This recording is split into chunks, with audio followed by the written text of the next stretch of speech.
Not yet. Not yet. No, it takes. I mean, as I said, I'm here about 10 days a month. My next novel's set in Morocco, of all places. And I've changed. I've never written the same book. When I wrote The Woman in the Fifth, and I often use cities as characters. That was a novel, which was filmed recently with Ethan Hawke and Kristen Thomas.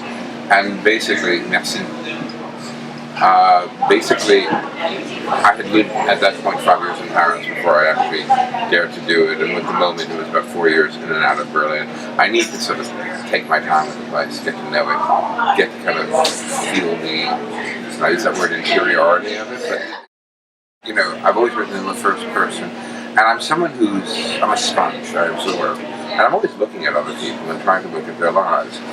This novel started for me, I was finishing the moment.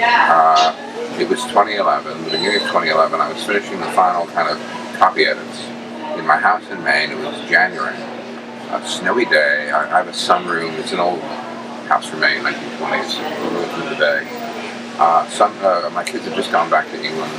I was working. I was leaving that night to go back to London to see them, and then onwards to Laos and Australia on a 3-week break.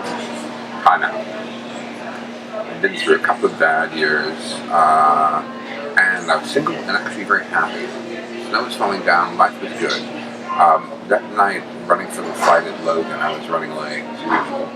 I saw a woman off the security queue, 40s, very thin, sharply featured New England face, like a John Singer Sargent kind of portrait, in floods of tears, silent tears, and she had a wedding ring and she was doing like this manically.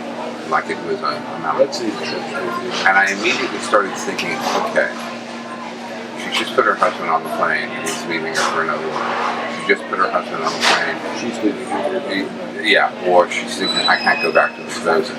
Or she just put her lover on the plane, he's going back to his wife. She's just put her lover on the plane, she's saying, I love you, but I have to go back to my husband. Blah, blah, blah, blah, blah. A couple of weeks later, I'm in upcountry Laos of all places. I've been doing some hiking, and I'm staying in this lodge near Luang Prabang, wonderful name.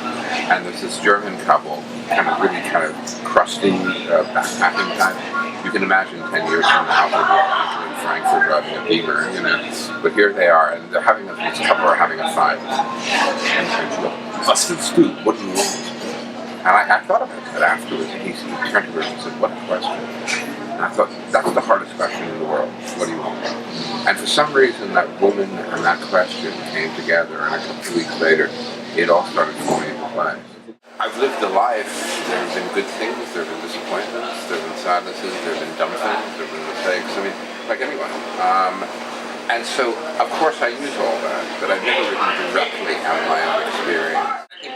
I think if you look behind 5 days, a lot of my own thoughts about in a post-divorce situation were coming out about what I felt about, struggling with something for a very long amount of time. But it's not my story. And I think if you actually take your own concerns and you put them into somebody else's life, and they're not living the life that you're living, and you're actually doing it from a distance, but looking at how another person operates. And certainly with 5 days. Another thing about the book, it's very much about, on another level, what it means to be middle class in America right now and how hard that is. This is a family. He's been out of work for almost 20 months. He's depressed.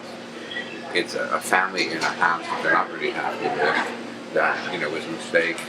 And money does make a huge difference in romance. And these are people getting by on $51,000 a year. They drive old cars. They can't really buy fancy new clothes.